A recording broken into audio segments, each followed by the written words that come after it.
Kompleks ədəd üçün həqiqi hissə ilə xəyali hissənin əmsalları cəmi bizdən tələb olunur. 1 çıxılsın 2i bölünsün 1 üstəgəl 2i. Burada məxrəcin qoşmasına vuraraq kompleks ədədi a üstəgəl b şəklinə gətirək. 1 çıxılsın 2i'yə vuraq hər tərəfi. Alınacaq 1'in kvadratı çıxılsın 1 ilə 2i'nin 2 misli, yəni 4i və üstə gəlsin 2i'nin kvadratı, yəni 4i kvadratı. Məxrəcdə isə 1'in kvadratı çıxılsın 2i'nin kvadratı bərabərdir.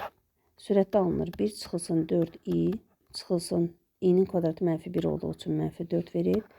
1 çıxılsın 4i'nin kvadratı, bu da olacaq üstə gəlsin 4 bərabərdir. Məxrəcdə 5 alınır, sürətdə isə 1-dən 4'ü çıxacaq -3 çıxılsın 4i.